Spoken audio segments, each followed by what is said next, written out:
Hey sports fans, Coach Nick here, and welcome to B-Ball Breakdown. Today I want to go through the Knicks versus Pacers game from last night and show you a key section of the game and how the game was won by the Pacers.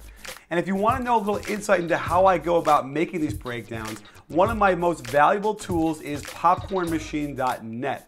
And if you haven't gone there, check it out because they have these game flows which can show you in a linear fashion how the game is progressing, and it's really easy to pick out those runs that decide the game, and you can see when the rest of the other team that loses never really got back into it.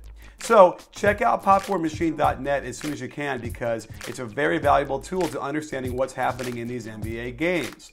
So we're going to look at the very beginning of the fourth quarter as the Pacers went on a really big run to start, and that pretty much finished the Knicks.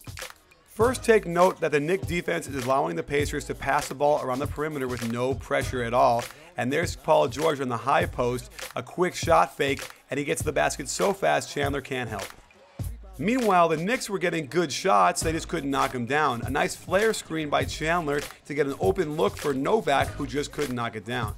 Double ball screen for J.R. Smith, but he doesn't take it, and there's Paul George like a pit bull putting pressure on that ball, getting the steal, and finishing with a reverse dunk.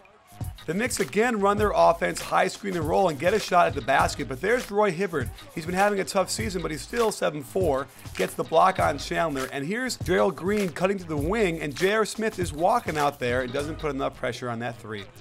Again, the Knicks are running their offense and getting good shots. Mahinmi backs up and doesn't hedge well, and Prigioni just simply can't make an easy shot.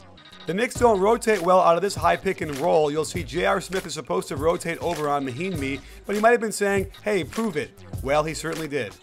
Another high screen and roll, and while it ain't pretty, they get another shot right at the rim. They can't argue with these shots. They're good, but the Pacers don't stop fighting. Watch how tough the Pacers are physically against the Knicks. Slows them down so much, taking away the pass to Jason Kidd, that they now have very little time to get a shot off. When they opt to go J.R. Smith in the post, not a bad idea. Perfect defense by Hill. More great pressure by George on Jason Kidd. They know he's not going to penetrate any deeper than the free throw line. And then you're going to see Tyler Hansbrough fall asleep a little bit guarding Stoudemire, letting him get wide open for the jumper, but they get away with it. He misses. Watch Paul George hide behind Stoudemire so Kidd throws the pass to his man and he steps in. That's genius stuff. He's the 6'10 shooting guard and you ain't going to stop him. The best way to release pressure is a diagonal pass to the middle, and they attack the rim on this part, and here you're going to see a great defense by Tyson Chandler to stop the layup attempt by Hansbrough, who's a bit earthbound. Here's a good example of ice on J.R. Smith, forcing him away from the screen to the sideline, and then Jan Mahinmi is going to do an excellent job of containing, pressuring the ball, and forcing the miss. There's some good and some bad Knicks D here. They switch from that screen and roll, but then Tyson Chandler picks up David West. But watch how both players rotate out to the wing, leaving Mahinmi for a dunk. The Knicks are reeling, having trouble scoring, and so they finally go down to Stoudemire in the low post, and he just turns around and shoots it and scores. Mahinmi keeps up his good play by getting the ball against Chandler in the high post and goes right after that shot blocker. Good D, better offense. Watch Paul George going to work on J.R. Smith, not letting him penetrate. He's so much taller, he really distracted and bothered him. So they go to the high post of Stoudemire, but David West cuts him off. The entire team rotates well, gets right back on J.R. Smith again. And here's another tough shot that Paul George pressures, and the Knicks miss. On the rebound, watch how Chandler feels like he got pushed and he's angry about it. And on the miss, he's still yelling at the referee and gets a really ill-timed technical foul. So now the Pacers are up by 10 and in control, and watch how Amare isn't going to box out David West. He's going to get him a bear hug, and Novak certainly is ineffective down there. So Stevenson comes up with a loose ball, and when they come back around, watch how Tyson Chandler's upset about something to the point where on this bad Hill shot, he can't quite get in position, long rebound, and they get another possession, and they can now ice the game. Jason Kidd can't keep anybody in front of him anymore, so Chandler has to help out, leaving Mahinmi open for an easy shot. End of the game.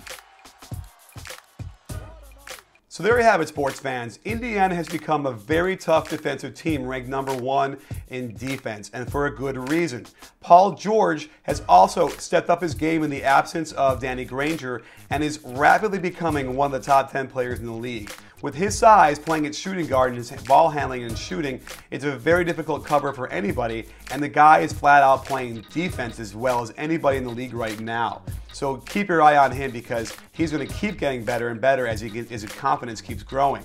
On the flip side, the Knicks must get Felton back because their offense is not running very smoothly, especially without Melo. It's a different game with his plays tonight, so I acknowledge that. However, like I said before, they're not going to have 6 players average over 40% from three-point range like they were, and they're down to having 3 players doing that. And as a result, because they're not scoring as much, they can't overcome some of their defensive issues that I had pointed out earlier.